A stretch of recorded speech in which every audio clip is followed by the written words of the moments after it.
This guy enjoyed an 8-year career in the NFL, 7 with the Pittsburgh Steelers, and he had to take 1 year with the Chicago Bears. We respect that. Yeah.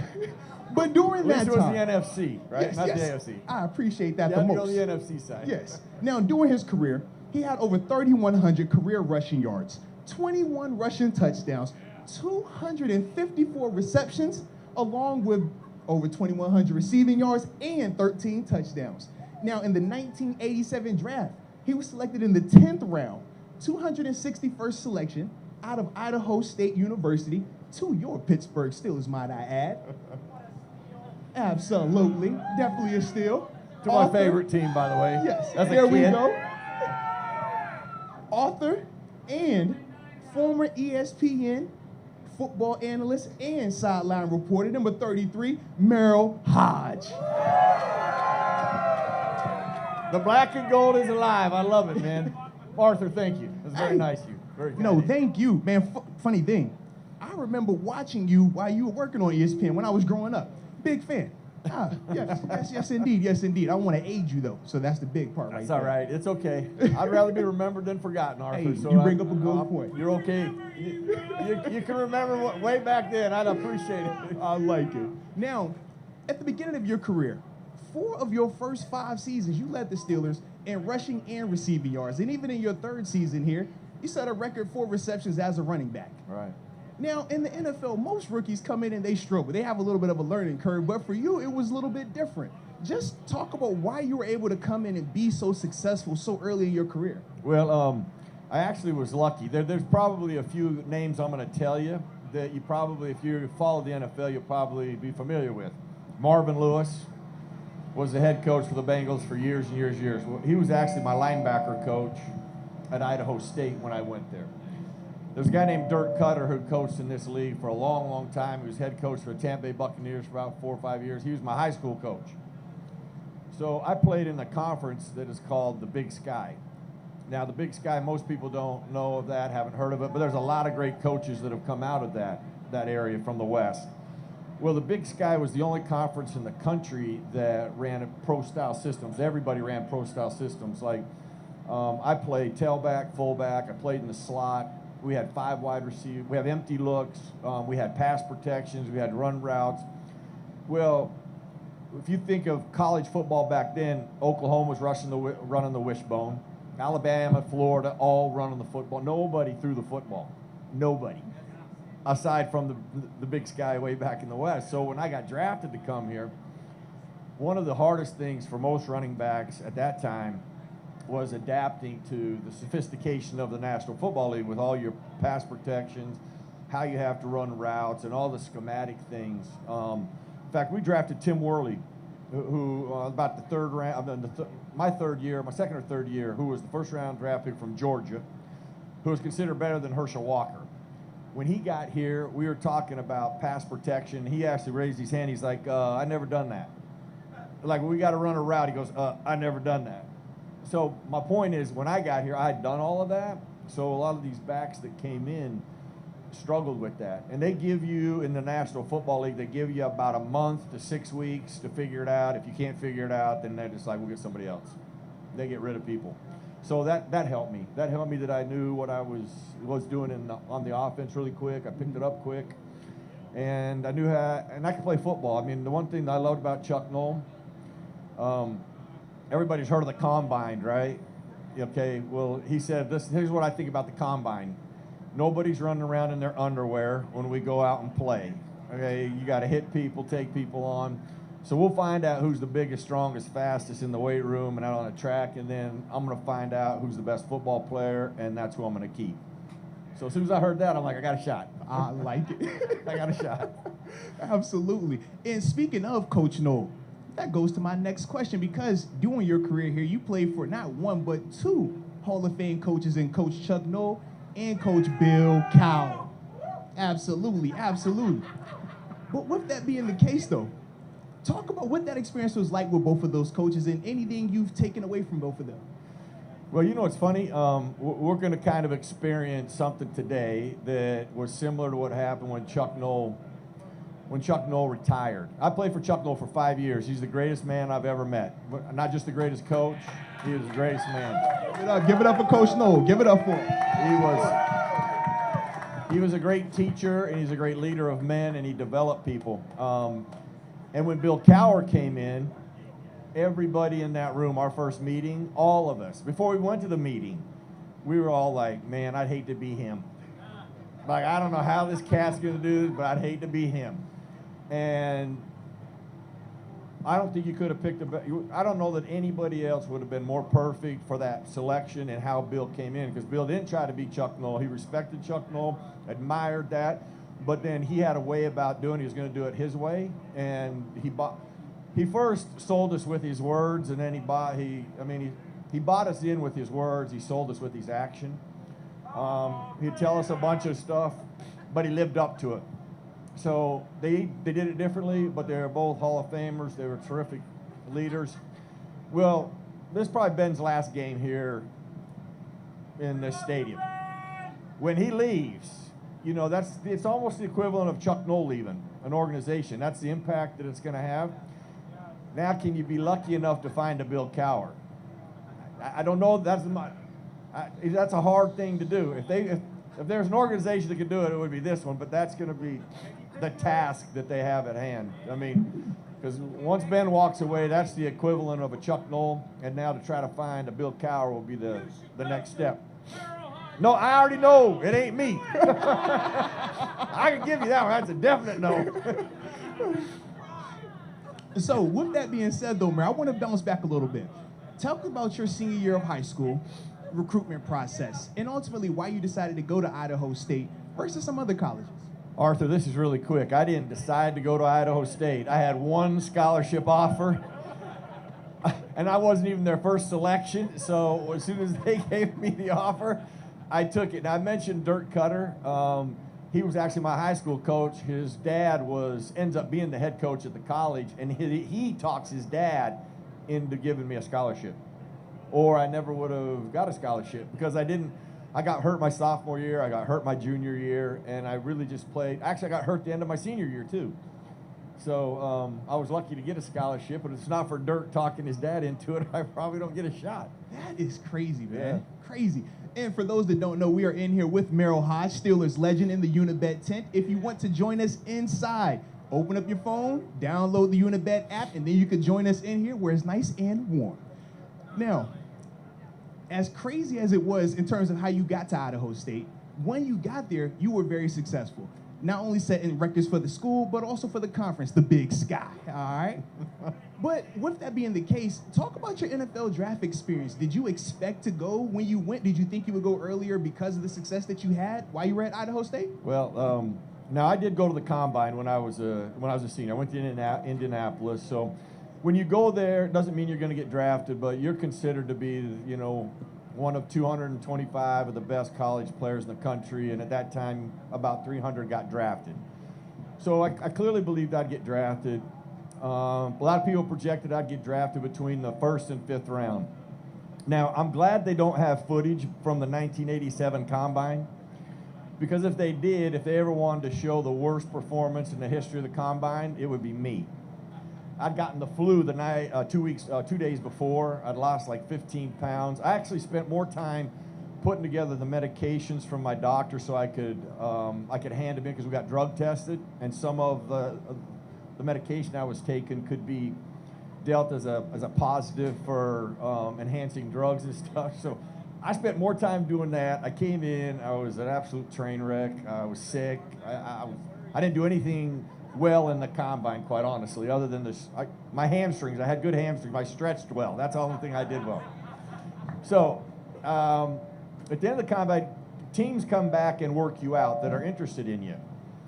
And the Washington Redskins, which I was a lot of teams project me to be a Raider, quite honestly. They thought I'd be drafted by the Raiders. But Oakland came in, Washington came in, Green Bay came in, the New York Jets came in, who drafted a fullback in the 1st round that year. And all of them worked you out. Like they call you ahead of time. They tell you when you're going to be there. You meet the team. You meet the scout. You work out with them. Everybody worked me out. I think the Green Bay Packers, I may have mentioned them. And the Steelers call. The Steelers were the only team that did not work me out. In fact, I would always go back and meet the scout. Then I'd find out where they wanted to meet. We'd go do a series of drills, and he'd run me through a bunch of stuff. When I met the Steelers scout, he was watching tape, and I introduced myself, and he said, "Hey, do you play basketball?" And I was like, "Is that a trick question?" And I go, "Yeah." He goes, "Well, they have a basketball team in the off season, and you can play on that team, and you actually make money doing that." He goes, "You can make a lot of money in the off season playing basketball." All right. I go, "Do you want me to go work out?" He's like, "I don't know. I don't need you to work out." He goes, I got everything I need here." He goes, "I just wanted to meet you." He goes, "Good luck to you," and off I went. When I walked out of there, I said, okay, of all the teams that are going to draft me, it's not the Pittsburgh Steelers. They're more interested in my basketball skills than my football skills. He asked me nothing about football. And then lo and behold, I got drafted. And he's the guy who called me. He's the guy who called me on my phone when they selected me. So, but of all the teams, I was like, I could tell you of every other team I thought would draft me on that day, it was not going to be the Pittsburgh Steelers. But it was the best thing ever happened to me. Best thing ever happened to me. I like it. And you must have had a killer jump shot, too. I mean, if that was enough to get you drafted, I love it. Well, I got one of my high school buddies here. He'll tell you best basketball player in the state. He'd vouch for that. I like it. Don't catch him, all right? Don't catch him. Now, when you retired from playing football, at the NFL level, obviously, we're talking about here, you had the longest consecutive playing game streak, right? Formerly known as the Iron Man streak. Just talk about how you were able to stay so durable and play week in and week out during a time where technology and treatment wasn't as advanced as it is today, and at a position where you got hit a lot. Well, I mentioned that I was always hurt in high school. That's like you can never predict about injuries. I mean, I'd get the freakiest injuries. Even my freshman year, I started my freshman year in college. After 4 games, I separated my shoulder, missed the rest of the year. And then from my junior year to the rest of my NFL career, I played like 13 years and never missed a down and never missed a game. I can't even explain it. I don't know why. Other than Walter Payton I loved Walter Payton. He was my favorite player. I got to know Walter Payton when I was in Chicago, but I had known about this prior to it. Walter Payton believed in 2 things to help you not get hurt. You first have a responsibility to be in the best shape you can possibly be in. Be in elite shape, and then play the game 100 miles an hour. Like if you do those 2 things, there's a less likelihood of you getting hurt. And there was a lot of truth to that. I mean, that's how I played. That's how I thought. To get the Iron Man of the Year award, I got it 2 years in a war. That and being on the All-Madden team in 1990 are the 2 greatest awards I've ever received in football. To be recognized like that, because Arthur, you played a long time, you know that it's not easy to play in this league every down. I mean, that doesn't mean I didn't have a bunch of tape. I used to say we wore uniforms and jerseys to hide all the bandages that we're putting on before we go play. No, that's a fact, man. Yeah. That is definitely the case. Now, I'm excited about this next question because it has a little nostalgia for me, okay?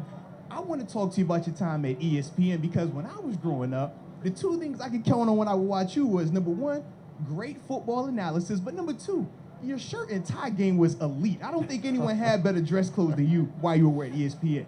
But talk about your time there, man, and ultimately what you enjoyed about it and why were you able to be so successful for so long while you were there? Well, I tell you this, I really give Chuck Noll a lot of the credit because Chuck Noll was a firm believer. I told you at the very beginning, he was a great teacher, a great leader of men. He always talked about your life's work. He's like, football's not going to be your life's work, so do things to be prepared for when the career's over. And I'd listened to that counsel. I did that. I built relationships while I was playing. And when my career ended, actually, this would be a piece of history in Pittsburgh. No matter how good your knowledge is, I would bet nobody knows what I'm about to say. Do you know, well, I'm going to give it away, but because I'm going to say this, everybody will get it. But I was the first player to ever sit in the broadcast booth with Myron Cope and Bill Hillgrove. Nobody would know that in here. Most people would think it was Tunch Ilkin.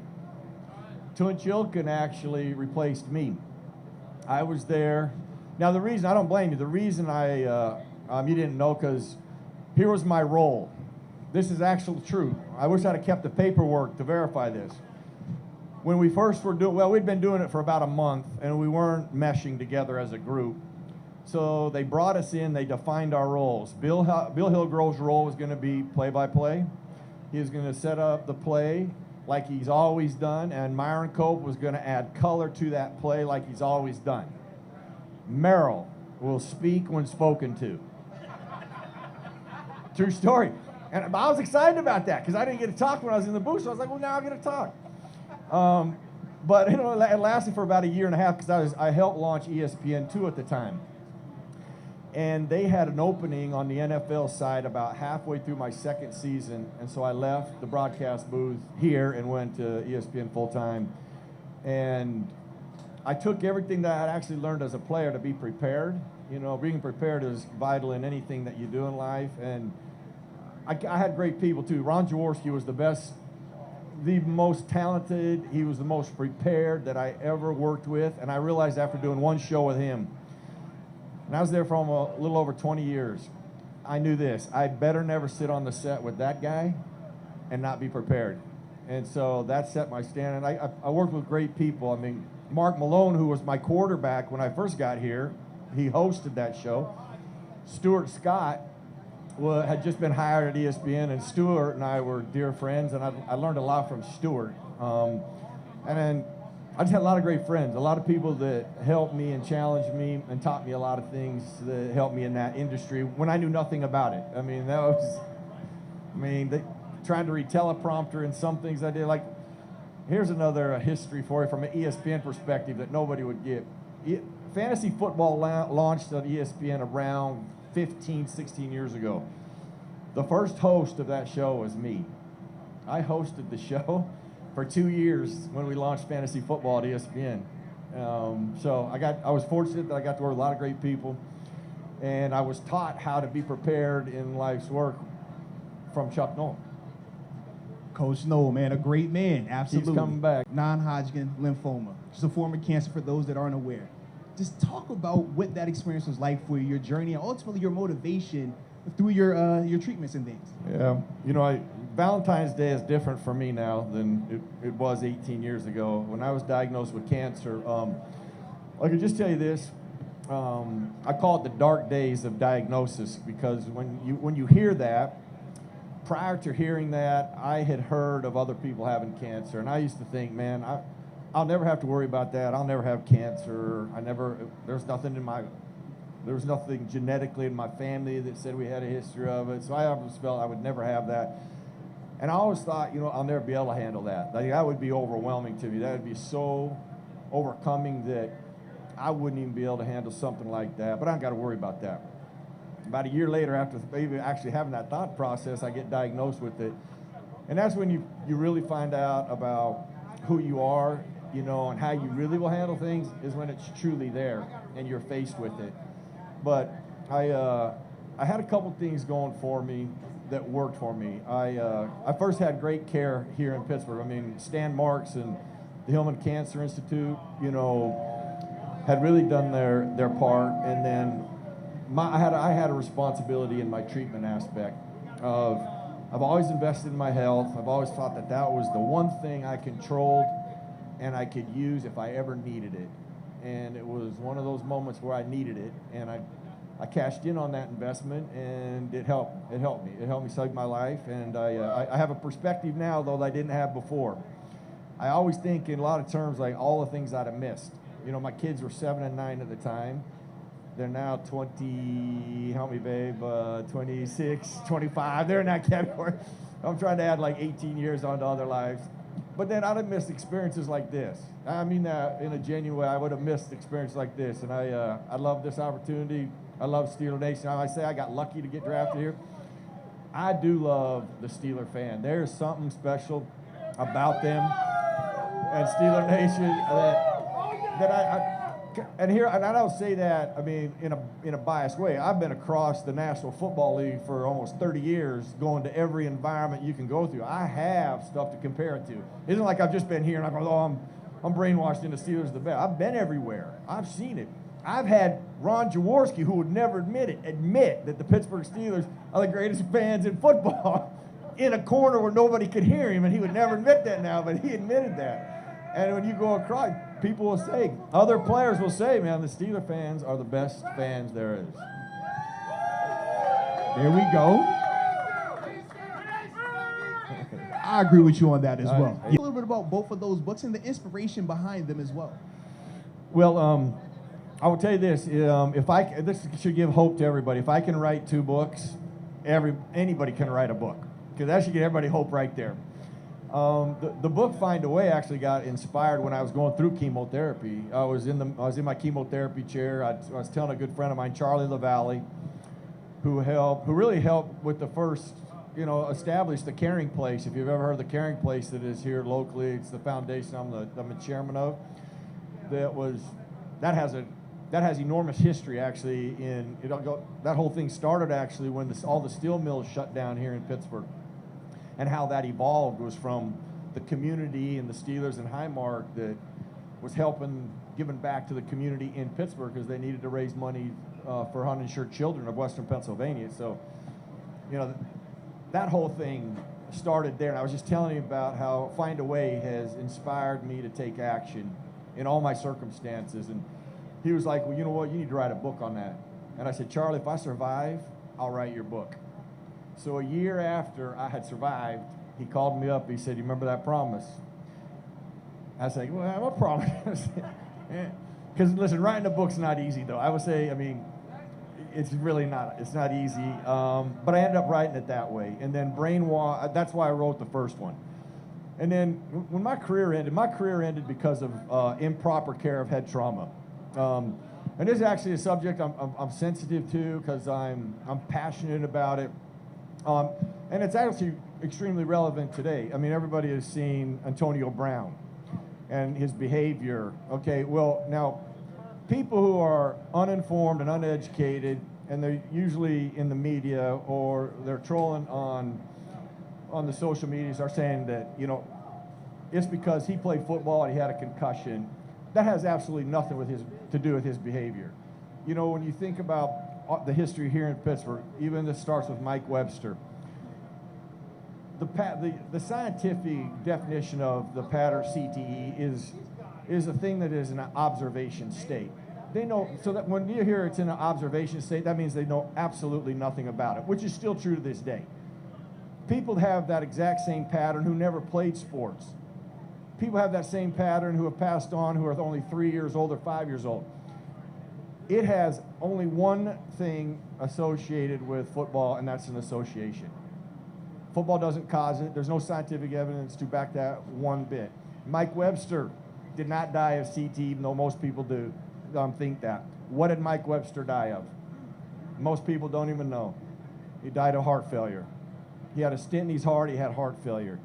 So to throw the crutch out to a guy who obviously has some mental health issues.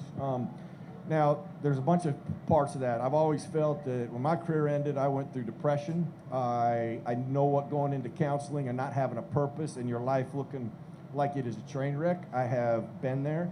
Not saying I have whatever Antonio Brown might be dealing with, but I've been in that environment. And you do need help, but you do have a responsibility, too, to do something about your circumstances.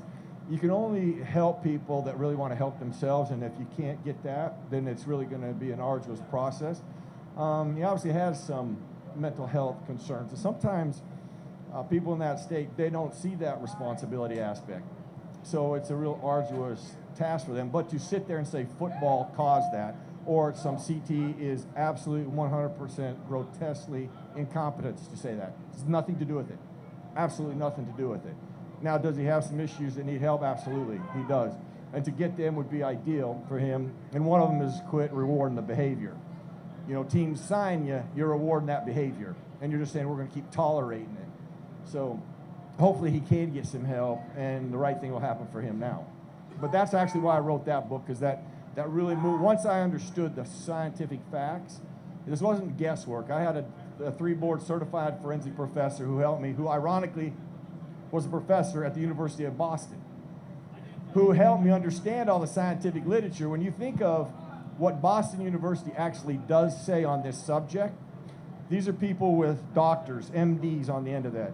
So anytime you see an MD, not a PhD, a PhD is not an MD, okay? I respect that. However, they are not an MD. They didn't do all the work like an MD does. But an MD does sign a Hippocratic oath, and that is to do no harm. And when you lie and you deliberately abuse and misuse science and you represent something to instill fear in people so you can generate money, is deplorable and harmful to people. And that's exactly what they have done. At the end of the day, everything I said, A, is the truth. I can prove it. There's not one thing they have said, if you got them in the court of law, that they could prove. And they're going to eventually end up there. In the court of public opinion, they can say what they want. But in the court of law, you get exposed for the rats you are. And nothing that they have said is true. And it's actually, it's unfair because fans believe that. They hear it, they see it, without ever doing the investigating work to really find out what the truth is. And that's what I set my mind to doing, and I wanted to figure out what the facts were. Because really what I was thinking is, if it was true, I've been coaching it. My son's playing it. I'll pull my son out of football. He was around 10 or 11 at the time. Shoot, and that's even if I found it was 50-50. It's not even 50-50. There is no scientific evidence to back what they say. None. So that's why I wrote the other book. I like it, though.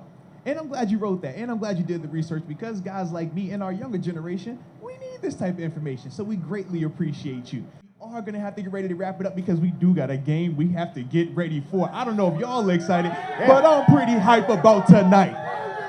So with that being said, give a big round of applause to Merril Hoge. Thank you, guys. Thank you. I appreciate everybody being here tonight. Thank you, Unibet, and let's get a victory tonight. Amen.